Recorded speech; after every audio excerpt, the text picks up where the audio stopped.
ഡോക്ടറുടെ ജീവിതത്തിൽ മറക്കാൻ കഴിയാത്തൊരു അനുഭവം പറയാമോ? ഇവിടെ വരുന്നു, നമ്മളിപ്പോ വരുമ്പോൾ നമ്മൾ വളരെ പ്രതീക്ഷയാണ്.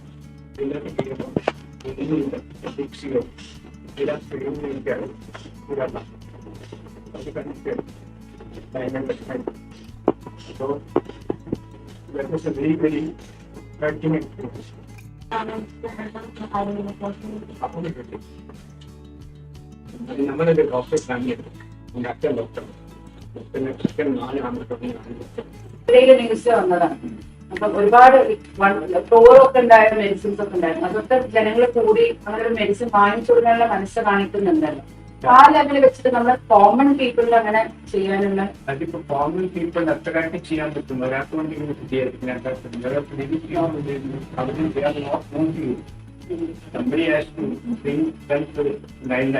ഇങ്ങനെ ഒരാളുകളോട് സപ്ലൈ ചെയ്ത് കിടക്കുന്നുണ്ട്.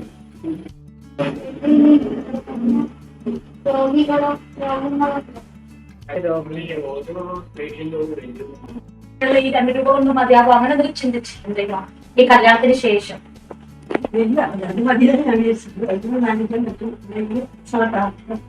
പേടിയില്ല. പിന്നെ ഞാനും കൂടെ പ്രാക്ടീസ് ചെയ്തില്ല.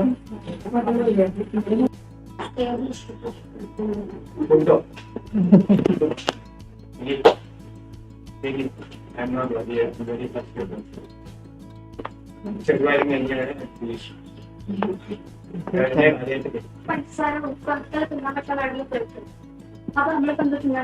തിന്നണ്ടാലും മതിയില്ല, കുഴപ്പമില്ല.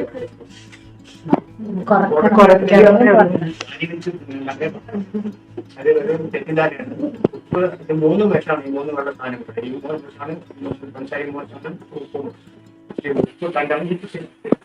ഉപ്പ് കണ്ടമാനം ചോറിൽ ഉപ്പിട്ടാൽ തോന്നുന്നുണ്ടാവും, കറിയിൽ ഉപ്പുണ്ടാവും. പിന്നെ ടേബിളിൽ ആരും ഓൺ ദ ടേബിൾ അത് പഠിപ്പിക്കാൻ ചെയ്യാൻ പറ്റും. ഏറ്റവും നല്ല ടെസ്റ്റ് വന്നാൽ പണി റേഡി വെച്ചാൽ മറിച്ച് വയ്ക്കും. വെളിച്ചെണ്ണ പുറത്തുനിന്ന് കഴിഞ്ഞ് വരുന്ന വെളിച്ചെണ്ണ പാകാണ്ടില്ല. അടുത്ത വരുന്നെങ്കിലും ഉണ്ടാക്കി കാട്ടി വിട്ടുന്നുണ്ടെങ്കിൽ അവിടെ വെളിച്ചെണ്ണ വലിയ കലർപ്പിലാണ്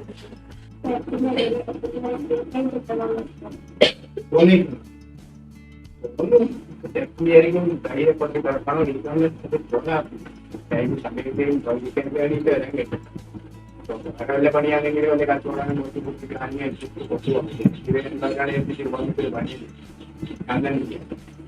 ഇന്ററാക്ഷന്റെ കുറച്ച് സമയം തരുന്നതിലും വളരെ സന്തോഷം. എനിക്ക് തോന്നുന്നു കുട്ടികൾ എല്ലാവരും എൻജോയ് ചെയ്തു അല്ലേ ഈ ഒരു സെഷൻ. ഡോക്ടർ എന്നൊരു ടേം അവരെ അറിയുന്നത് അവരുടെ മുഖത്തിൽ നെറ്റലുണ്ടായിരുന്നു. എങ്ങനെയെന്നുള്ളത്